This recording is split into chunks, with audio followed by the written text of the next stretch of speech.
the early morning hours of August 13, 2018, in Frederick, Colorado, the seemingly ordinary town of Frederick, Colorado, became the focus of an international media frenzy in August 2018, when a seemingly typical suburban family was torn apart by an act of incomprehensible violence. Christopher Lee Watts, a 33-year-old oil field operator, was arrested for the murders of his pregnant wife, Shanann, who was also pregnant with their son Nico and their two young daughters, Bella and Celeste. Despite earning nationwide infamy for the stark contrast between the family's public image and their private discourse, one question rested on the minds of investigators, analysts, and victims' families alike. Why did Chris murder his loving family? This is the chilling case of the Watts family murder.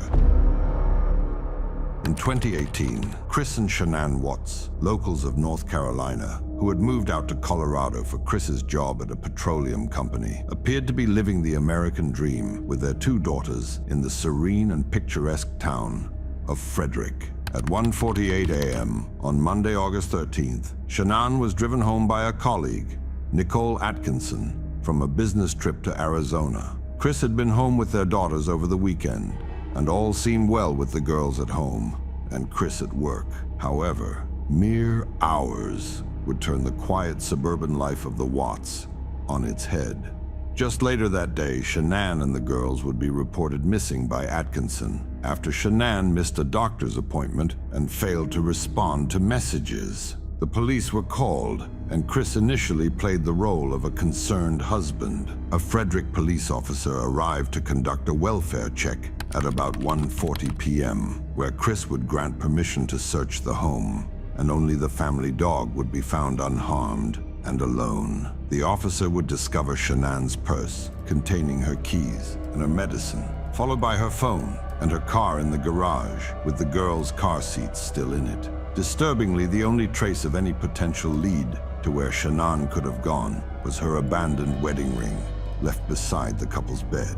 On August 14th, the FBI and CBI would both join the investigation and set up an urgent and immediate search party for the missing family. Initially, just as before, Chris played the innocent and concerned husband and told police that he had no idea where his family might be and that he had not seen his wife since 5:15 a.m. the previous day when he left for work. Repeatedly, he gave multiple public televised news interviews and pleaded for the return of his wife and daughters with as much emotion that was to be expected in such a time. However, just a day later, on Wednesday, August 15th, Chris Watts' innocence was quickly dismantled. As the investigation unfolded, the evidence quickly began to mount against Chris. Despite his initial claims of innocence, his story unraveled under police scrutiny. He would be administered a polygraph test to ensure he was telling the truth and that no suspect behavior could be ruled against him,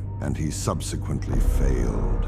He then confessed that he had strangled Shanann and soon after smothered his daughters, revealing chilling details of how he disposed of their bodies at his workplace. Shanann buried in a shallow grave in the dirt, and the girls shoved forcefully through an 8-inch hatch of a crude oil tank. His initial story was even more sickening. He had murdered Shanann because she had smothered both their daughters in their sleep, despite no previous motivation to ever do so. Just as quickly, this alibi was swiftly torn apart, and his guilt of killing both parties. As the media circulation devolved into a maelstrom of speculation and legal proceedings began, Chris Watts' motives for the murders were revealed as complex and multifaceted. The family's life was not so peaceful as everyone had first believed. Long-standing financial strains, including a bankruptcy in 2015, marital discord caused chiefly by Chris's outlandishly self-concerned behavior,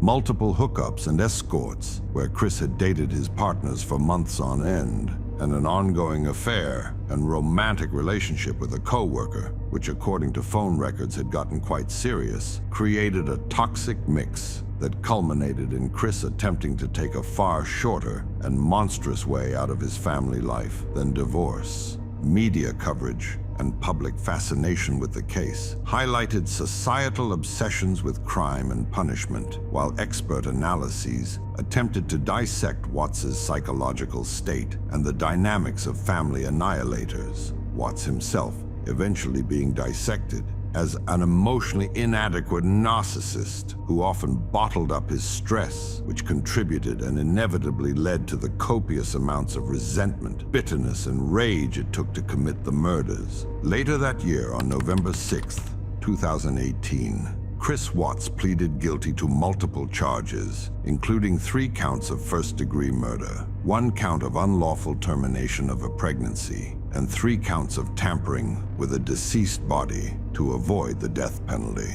He was sentenced to 3 consecutive life sentences. Later that year, on December 3rd, he would be moved from a local Colorado prison due to security concerns, likely attempts on his life made by other inmates, and moved to Dodge Correctional Facility, a maximum security prison in Walpen, Wisconsin.